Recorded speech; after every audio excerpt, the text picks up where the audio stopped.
Bonjour. Voilà, je reprends la parole parce que je viens de recevoir un courrier. Enfin, pas un courrier, un coup de téléphone. Et je me rends compte qu'actuellement, il y a plein de pubs sur les énergies. Engie, le Lion, la Sympath de Russie pour le gaz. Et on entend parler que Areva, l'énergie nucléaire, est en train de couler EDF. J'ai bien l'impression, mais enfin, je ne vais pas parler de complot parce que c'est que mon idée. J'ai l'impression qu'actuellement, en France, depuis plus de 20 ans, on est en train de faire sauter toutes les grosses entreprises d'énergie, sidérurgie, véhicules françaises. L'Europe se construit avec des lobbies. Des lobbies, des actionnaires, des gens très riches. On change des noms. Je me souviens, quand j'étais jeune, je ne comprenais pas pourquoi des petits magasins dans la rue Sainte-Catherine, à Bordeaux, parce que j'habite Bordeaux, changeaient de nom tous les 2-3 ans. C'était une question d'imposition. C'est-à-dire que quand vous avez un magasin, au bout de 2-3 ans, vous changez son nom et vous changez sa vitrine, ce n'est plus le même magasin, donc vous avez un nouveau magasin, vous ne payez plus d'impôts. Pendant 1 an ou 2. Enfin, c'est un principe, c'est un micmac, c'est des trucs de comptable.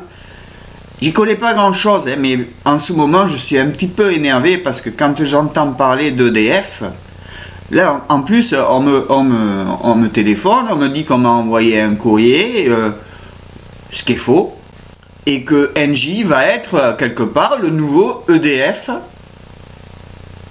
de France. Mais ENJ, c'est quoi? C'est une sous-marque ou c'est une sur-marque d'EDF? C'est là où je m'inquiète, parce que tout va à volo. Voilà, la politique, je vous avais fait comprendre, j'en parle plus parce que ça me dégoûte, le 49-3. Quand vous avez un président qui dit que le 49-3 est un délit de démocratie et que 10 ans après, il est président et il l'utilise. Quand vous avez des gens comme Manuel Valls qui vous disent qu'ils sont en CDD, ah oui, il est en CDD, mais enfin les ministres, il aura une retraite à vie. Hein. Voilà. Et que vous avez des sociétés comme EDF, et EDF appartient pas qu'à l'État, EDF appartient à des petits porteurs. Hein. Donc je suis persuadé que EDF appartient à 20% de petits porteurs. Des petits porteurs qui sont peut-être en train de, sans savoir, faire faillite, et j'ai l'impression que des sociétés comme Engie et tout ça, ENJ, sont en train de faire une OPA, mais avec l'aide des gouvernements, quoi, des gouvernements européens. Voilà. Donc, c'est dommage parce que chaque fois que dans l'histoire, il y a eu une volonté de faire une Europe des peuples, ça s'est terminé par des guerres. C'est triste à dire, mais chaque fois qu'un homme a voulu réunir des peuples, César, Alexandre le Grand, Gengis Khan, Napoléon bien sûr, Hitler, et maintenant, qui pourrait-on nommer? Ce n'est plus fait sous le nom d'une personne, c'est fait. Tu arrêtes? C'est mon chien. Il ne supporte pas que je parle à quelqu'un d'autre. J'en étais à qui est en train de créer l'Europe. On nous a fait croire que c'était nous, le peuple, qu'on voulait une Europe. C'est vrai que c'est un beau rêve.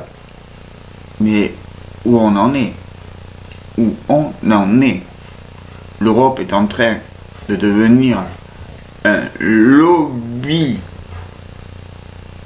on va dire, occidental financier, une grosse baleine qui va nous bouffer tous. Et en plus, elle se permet de créer des petits conflits partout, à droite, à gauche, dans tous les pays pauvres où ces pauvres gens n'ont même pas d'idéal de vie puisqu'ils survivent. Voilà, donc je vous pose à réfléchir à cette histoire d'Engie, parce que Engie, voilà, ça fait plus de 2-3 mois que je vois quelques petites pubs. Je vous dis comme le lion à 4 pattes, vous savez, qui marche sur les toits. C'est le gaz russe, hein. Le gaz russe qui est en train de rentrer en Europe, par l'aide des Européens, qui soi-disant font la guerre à Poutine.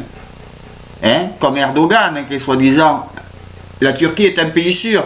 Par contre, les soldats turcs des frontières ont le droit de battre à mort des familles syriennes. Voilà, le monde tel qu'il est. Je suis très inquiet quand même. Bon, voilà, je voulais essayer d'y réfléchir. Je vous reparlerai de temps en temps quand j'ai des trucs comme ça qui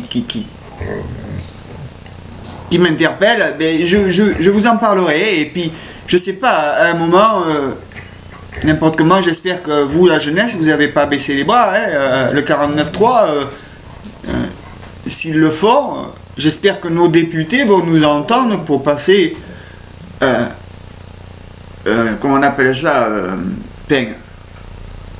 pour faire tomber ce gouvernement. Hein, ce n'est pas un gouvernement socialiste. Alors, messieurs, nos députés socialistes, il est temps de voter la motion de censure de gauche. Au revoir, messieurs, dames. Bonne journée et vive la France tant qu'elle est encore la France. Au revoir.